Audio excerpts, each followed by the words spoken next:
Welcome back to my channel. My name is Nayri, also known as Wedding Fashion Expert. This week, we are talking about negotiating in bridal stores and should you expect getting a discount on a new item that you are ordering. Is this a do or a don't, and what should you expect in stores?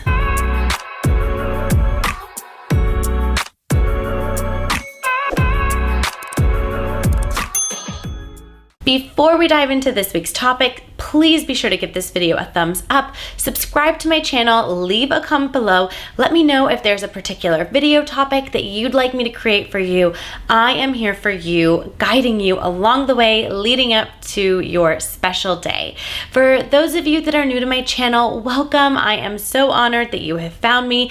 I am, of course, a wedding fashion expert, stylist, buyer, wear so many different hats at LOVELLA Bridal, located in Los Angeles, California. For daily content, please be sure to follow at LOVELLA Bridal, at LOVELLA Plus, and at Wedding Fashion Expert on Instagram. You can find us at LOVELLA Bridal and at Wedding Fashion Expert on TikTok as well. When it comes to discounting in bridal stores or negotiating the cost of an item, whether you are renting a tuxedo, buying a bridesmaid's dress, buying a wedding dress, I am going to give you all the details, all the do's and don'ts, what's respectful, what's considered disrespectful, what is allowed to be done, and what is not allowed to be done in bridal stores. Oftentimes people compare a bridal gown purchase very similar to going into a car dealership and getting a car. You are looking at all the various specs. It's a higher ticket item. A car is often a purchase that is done once in a while. A wedding dress is typically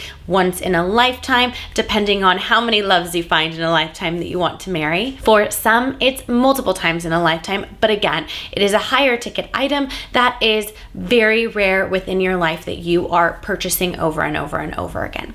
So if you were to compare it to purchasing a car or even a condo or a house, is there this area and negotiation available? Do you submit an offer like you would on a home and hope that they take it? Or do you go to the car dealership and really hammer down on that negotiation with the car salesman? I hate to break it to you, when it comes to wedding gowns and anything in bridal stores, our designers set the MSRP. So just like a car dealership, the dealership has an MSRP that they get from the manufacturer, but the dealership is usually privately owned and they can set their own pricing. When you look at inflation and looking at the pandemic, so many car dealerships are charging above the MSRP because there's a shortage of vehicles and they have the ability to do that. It is in demand. Luckily, to your advantage, that's not what's happening in bridal stores. We have the MSRP from the designer, and we, as every single store that carries the designer, is to adhere to that MSRP. We are not allowed to mark higher, mark lower, or provide any discounts. Now, you may see some discounting in bridal stores during a trunk show. Some designers allow us to discount during a trunk show. Oftentimes it's about a 10% off discount. Some designers do not allow that. So there are often times that we have trunk shows at LOVELLA Bridal and we don't offer any discounts. You don't get any incentive. The benefit of buying at a trunk show isn't always the discount, because sometimes they don't allow the discount, but here's what a trunk show is. A trunk show, which a lot of people get confused and think that a trunk show is the same as a sample sale. I have videos on both of these and going to quickly touch on each one for the context of this video. I will link below for you what a trunk show is and what a sample sale is and ways in which that you could potentially save money on your wedding dress purchase. So for anybody who is a bargain hunter and looking for a deal, I will show you how you can get a deal. So a trunk show is when we bring in a set or a collection. So it could be an accessories trunk show, it could be a tuxedo, bridesmaids, dresses trunk show, or a wedding dress trunk show. And essentially what this does is bridal stores are buying every single inventory item you see. So the store has physically paid the designer for that item. So as you can see, overhead for bridal stores are exceptionally high because every single thing you're trying on has been paid for. We can't possibly buy the entire collection collection each season a designer puts out.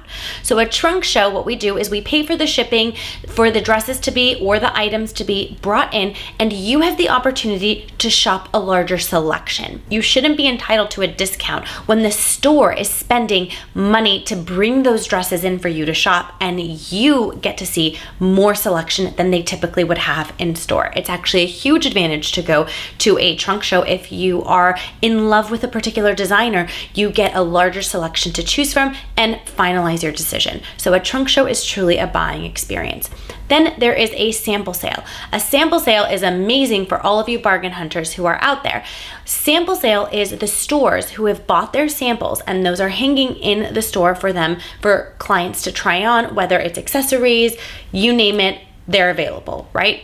At some point in time, we as stores, we need to get rid of samples so that we can invite new samples and make space for new samples into our stores. That being said, a sample sale is when we mark down our existing samples, and you could buy a designer dress for a substantial discount. The discount of the sample is usually determined based on the condition of the dress and various other characteristics, such as the motivation behind the store of wanting to really push and get rid of the dresses so they can make more space. So a lot of times bridal stores will do closeout and be really aggressive on the pricing because they really need the space, or other times offering it as a sample, but they don't necessarily really want to sell it, but it is available for a bride who maybe doesn't have enough time to order, and you get to save a little bit of money.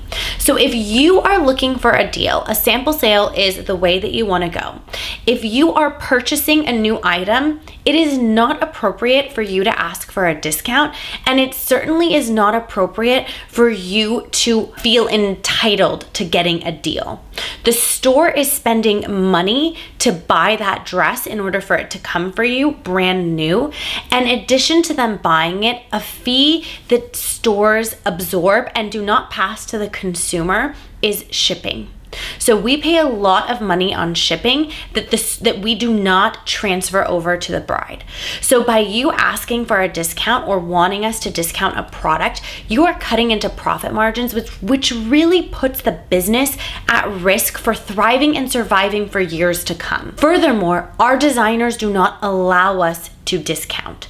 So we have signed contracts with all of our designers that make us adhere to the pricing in which they want us to sell an item at. Another thing I want to touch on here is when you go to Nordstrom, Macy's, Bloomingdale's, any department store, Target, do you expect to buy things and negotiate on the price and expect a discount?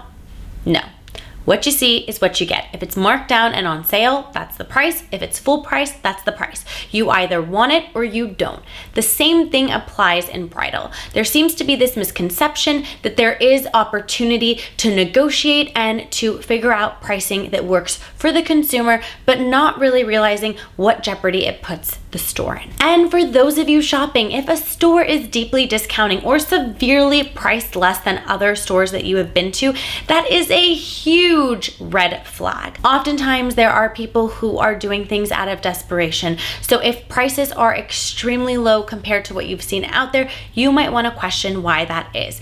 At the end of the day, you get what you pay for. Could you ever think of a scenario in which you tried to save money and it backfired and you ended up spending more than if you had just went with the higher ticket item to begin with? I can think of so many times that I've done this. You might be sitting there thinking right now that I am one that invests into a lot of things. I am actually a huge bargain shopper, contrary to what you may think, and I love myself a deal. But there are some things that you just need to invest the money in because you are going to get the experience, the quality, the knowledge, the overall outcome is going to be based on what you invested. And sometimes some purchases, depending on what it is, you do not want to mess with it. You want quality over the price, always, especially when it comes to this purchase. I can't tell you how many brides I've had that have really focused on wanting to save money and in the long run ended up paying more than they would have. The last bit that I'd like to touch on here is alteration costs.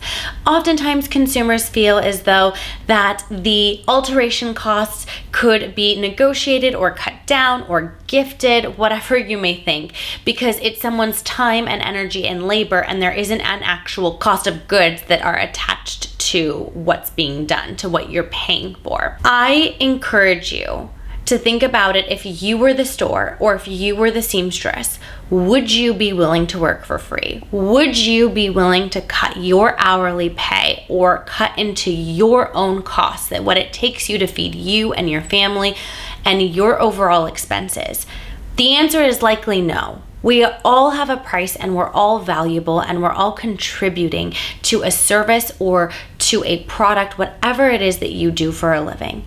I encourage you to sit in the position of the business and not only the customer. Whenever I go to a restaurant and the server seems stressed, or they bring out the wrong thing, or the food comes out cold, I'm always very conscious to not complain, because I know what it's like to be on the working end serving a customer and things not going right, people calling out sick, being short-staffed. I know what that feels like when I'm trying to serve customers. So just remember, have a little bit of grace with everyone around you and give everybody the benefit of the doubt. And I'm not saying be irresponsible and throw money at things that don't deserve it, but when people are serving you and giving you a quality of attention, service, detail, knowledge, that all has a price tag that is associated with it.